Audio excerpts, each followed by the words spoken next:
الحمد للہ وکفیٰ وسلام علی عبادہ الذین اصطفیٰ اما بعد اعوذ باللہ من الشیطان الرجیم بسم اللہ الرحمن الرحیم یوم لا ینفع مال ولا بنون الا من اتی اللہ بقلب سلیم سبحان ربک رب العزت عما یصفون وسلام علی المرسلین والحمد للہ رب العالمین اللہم صلی علی سیدنا محمد وعلی آل سیدنا محمد وبارک وسلم۔ انسان کی زندگی کے 3 دن بہت اہم ہوتے ہیں۔ ایک وہ دن جب بچہ دنیا میں پیدا ہوتا ہے، اس دن شیطان اس کو مس کرتا ہے جس کی وجہ سے بچہ روتا ہے۔ اس دن اللہ کرے کہ کوئی اللہ والا پاس ہو جو بچے کی تہنیک بھی کرے، ایک کان میں اذان کہے دوسرے میں اقامت کہے، اللہ کا نام اس بچے کے کانوں میں پہنچائے۔ دوسرا اہم دن وہ ہوتا ہے جب انسان اس دنیا سے آخرت کی طرف روانہ ہوتا ہے۔ اللہ کرے کہ اس دن بھی کوئی اللہ کا ولی پاس ہو جو کلمے کی تلقین کرے اور بندے کے لیے آگے جانے میں آسانی کا سبب بنے۔ تیسرا اہم دن وہ ہوگا جب سارے انسان قیامت کے دن اللہ کے سامنے پیش ہوں گے۔ اس آیت مبارکہ میں اس تیسرے دن کا تذکرہ ہے۔ یوم لا ینفع مال ولا بنون، اس دن نہ مال کام آئے گا نہ بیٹے کام آئیں گے، الا من اتی اللہ بقلب سلیم، جو شخص سنورا ہوا دل لایا وہ دل اسے کام آئے گا۔ دنیا میں چونکہ مال بہت سارے کام سنوار دیتا ہے، اس لیے بندے کو مال کے اوپر بڑا بھروسہ ہوتا ہے، اور میں جس فائل کو مال کے پہیے فٹ کر دوں گا نا وہ چلنا شروع ہو جائے گی۔ ٹھیک ہے، دنیا میں کچھ کام مال سے ہوتے ہیں، سارے کام تو دنیا میں بھی نہیں ہوتے مال سے۔ آپ خود غور کیجئے، مال سے انسان اینک تو خرید سکتا ہے، بینائی تو نہیں خرید سکتا۔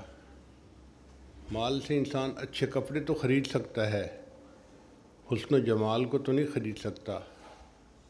مال سے انسان اچھی غذائیں تو خرید سکتا ہے، اچھی صحت کو تو نہیں خرید سکتا۔ مال سے انسان کتاب تو خرید سکتا ہے، علم کو تو نہیں خرید سکتا۔ اور مال سے انسان کسی کی چاپلوسی کو تو خرید سکتا ہے، کسی کے دل کی محبت کو تو نہیں خرید سکتا۔ تو دنیا میں بھی مال سے سب کام نہیں ہوتے، آخرت میں تو مال بالکل کام نہیں آئے گا۔ پھر بیٹوں پہ بھی بڑا بھروسہ ہوتا ہے، جس کے 5-7 بیٹے ہوں، کوئی بزنس مین ہے، کوئی ایم پی اے ہے، کوئی ایم این اے ہے، کوئی ڈاکٹر ہے، کوئی انجینئر ہے، تو باپ کو بڑا یقین ہوتا ہے کہ کوئی کام بھی پڑا میں بچے کو کہہ دوں گا ہو جائے گا۔ اللہ تعالیٰ فرماتے ہیں کہ آخرت میں تو نہ مال کام آئے گا نہ بیٹے کام آئیں گے۔ تو پھر کیا چیز کام آئے گی؟ اللہ تعالیٰ نے بتلا دیا کہ سنورا ہوا دل کام آئے گا۔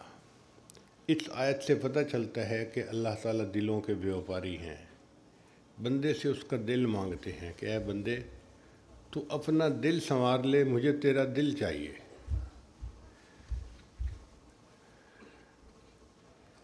اب دل کو سنوارنا یہ مقصد زندگی بنا، اور عجیب بات ہے کہ اسی دل کو آج ہم نے ٹریش کین بنایا ہوا ہے۔ گھر میں ایک ٹوکری ہوتی ہے، جو فالتو چیز ہو اسی ردی کی ٹوکری میں۔ آج دل بھی اسی طرح بن گیا ہے۔ نوجوان گھر سے باہر نکلتا ہے، دائیں نظر پڑی تو اس کی محبت بھی دل میں، بائیں نظر پڑی تو اس کی محبت بھی دل میں، جس کو دیکھا اسی کی محبت دل میں۔ یہ دل تو نہیں، یہ تو ٹریش کین کی ٹوکری بن گیا۔ اس لیے اللہ تعالیٰ فرماتے ہیں کہ نہیں میرے بندے، تم اپنے دل کو صاف کرو۔